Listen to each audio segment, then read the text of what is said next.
Hello everyone. Today we are reading the chapter number 3 of history, that is the Delhi Sultans. और Delhi sultans में अभी तक हमने read किया था कि दिल्ली को किस किस रूलर ने अलग अलग टाइम पे रूल किया है. First of all Delhi was the capital of Tomara Rajputs. उसके बाद जो है अलग अलग डायनेस्टीज़ ने दिल्ली को रूल किया है. 12th century, 13th century, 14th century के बारे में हम रीड करेंगे. उसके बाद जो है मैंने आपको बताया था कि किस तरह से हमें मालूम चला कि दिल्ली में कौन कौन से सुल्तान हुए और उन सुल्तानों के जो एविडेंसेस हैं उनके होने के वो हमें कहाँ से मालूम चले.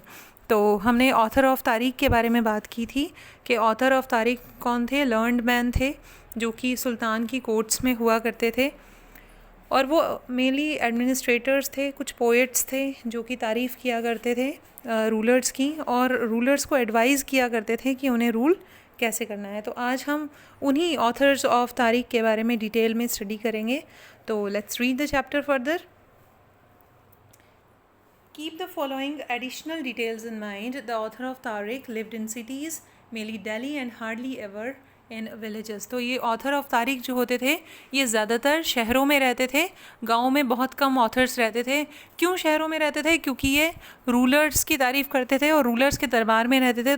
तो ऑब्वियसली तो दरबार के आसपास ही रहेंगे, रूलर के आसपास रहेंगे. और रूलर कहाँ रहते थे? सिटीज़ में.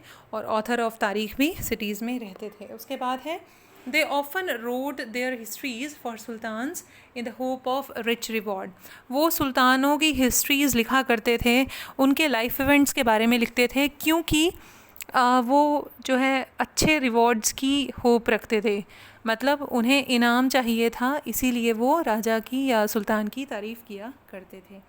These authors advised rulers on the need to preserve an ideal social order based on birthright and gender distinctions.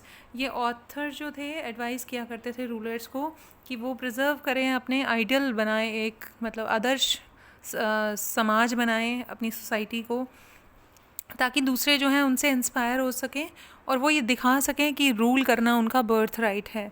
उसके बाद these ideas were not shared by everybody. तो उनके जो आइडियाज़ होते थे वो सभी को शेयर नहीं करते थे क्योंकि वो अपने आइडियाज़ को यूनिक रखना चाहते थे, अलग रखना चाहते थे सबसे. और सिर्फ जो है सुल्तान के सामने ही वो अपने आइडियाज़ डिस्क्लोज़ करते थे. उसके बाद है in 1236 sultan Iltutmish daughter Razia became सुल्तान.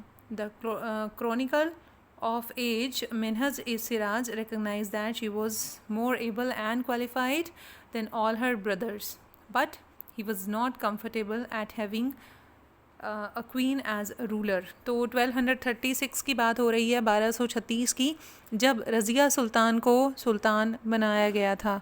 और रज़िया सुल्तान जो है डॉटर थी सुल्तान इल्तुतमिश की. उसके जो ब्रदर्स थे रज़िया के वो उनसे ज़्यादा एबल्ड थी, उनसे ज़्यादा पढ़ी लिखी थी, उनसे ज़्यादा क्वालिफाइड थी, तो इसीलिए उसको सुल्तान बनाया था. बट उसके सुल्तान बनने से उसके ब्रदर खुश नहीं थे और उसके जो कई नॉबल्स थे, कई अधिकारी थे, वो भी उससे खुश नहीं थे कि वो एक औरत कैसे रूल कर सकती है हमारे ऊपर. Nor were the nobles happy at her attempts to rule independently. She was removed from the throne in 1214. तो उसको 1236 में थ्रोन मिला था, बट उसको डी थ्रोन कर दिया था कितने में? 1240 में. यानी सिर्फ 4 साल के लिए सुल्तान बनी थी रज़िया.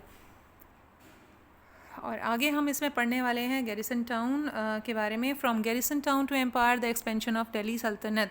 इसका मतलब है कि गैरिसन टाउन्स कैसे बने और एम्पायर का एक्सपेंशन कैसे हुआ. मींस दिल्ली जो था, दिल्ली के आसपास के इलाकों में किस तरह से इसका साम्राज्य जो है फैला, किस तरह से दिल्ली के रूलर्स ने अपना राज जो है बढ़ाना शुरू किया, आसपास के इलाकों को कैप्चर कैसे किया. In the early 13th century, the control of Delhi sultans rarely went beyond the heavily fortified towns occupied by garrison. कहता है कि 13th सेंचुरी में तो उतना कंट्रोल नहीं था दिल्ली के आसपास, जो है heavily fortified towns उतने नहीं थे. The sultans seldom controlled the hinterland of the city and were therefore depend upon the trade, tribute और प्लंडर फॉर सप्लाई. तो हिंटरलैंड क्या होते हैं? हिंटरलैंड की डेफिनेशन साइड में दी गई है. The lands adjacent to a city or a part that supply with the goods and services. hinterland जो है शहर का वो पार्ट होता है, सिटी का वो पार्ट जो सिटी से सटा हुआ होता है, जुड़ा हुआ होता है, और वहाँ से उसकी गुड्स की सप्लाई आती है, चीज़ों की सप्लाई आती है, उसको हिंटरलैंड कहते हैं. तो ये जो हिंटरलैंड थे इनको कंट्रोल कर लिया था सुल्तानों ने, ताकि वो ट्रेड के लिए, ट्रिब्यूट के लिए किसी और पर डिपेंड ना रह पाएँ. उसके बाद था कंट्रोलिंग गैरिसन टाउन. अभी गैरिसन टाउन क्या होता है? जिस टाउन में फोर्टिफाइड सिटी होती है जो शहर की, यानी वहाँ पे किले और सारी बिल्डिंग्स होती हैं, उसको गैरिसन टाउन बोलते हैं. And controlling in distant Bengal and Sindh from Delhi was extremely difficult. तो सिंध और दिल्ली को कंट्रोल करना बहुत डिफ़िकल्ट था. सिंध और बंगाल जैसे एरियाज़ को दिल्ली से कंट्रोल करना बहुत मुश्किल था, क्योंकि दिल्ली से ये प्लेसेस जो थे बहुत दूर पड़ते थे. Rebellion, war, even bad weather could snap fragile communication routes. तो कई बार बुरा वेदर होता था. उस टाइम में उतने ज़्यादा मीन्स ऑफ ट्रांसपोर्ट और ये सब नहीं था कि इतनी दूर से जो है जो रूलर हैं वो दिल्ली को या दिल्ली से इतनी दूर के टाउन को वो कंट्रोल कर पाएँ. तो बहुत मुश्किल था, क्योंकि कई बार बैड वेदर होता था, कई बार जो रूट्स थे वो ख़राब हो जाते थे, रास्ते ख़राब हो जाते थे. तो जो कम्युनिकेशन था वो भी उतना नहीं था. तो मेन बात ये थी कि इतनी दूर से कंट्रोल करना, दिल्ली से अगर हम बंगाल की बात करें या सिंध की बात करें, तो कंट्रोल करना बहुत मुश्किल था रूलर्स के लिए.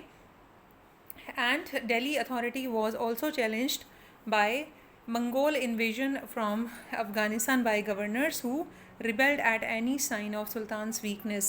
जब भी सुल्तान की कोई वीकनेस सामने आती थी तो उसके जो अधिकारी थे वो क्या करते थे? रिबेल करते थे, वो कहीं ना कहीं विद्रोह कर देते थे.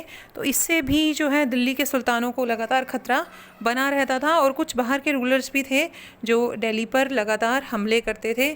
तो कुल मिला के उस समय कम्युनिकेशन और ट्रांसपोर्ट की कमी होने की वजह से जो सुल्तान हैं उनको सही जानकारी नहीं मिल पाती थी.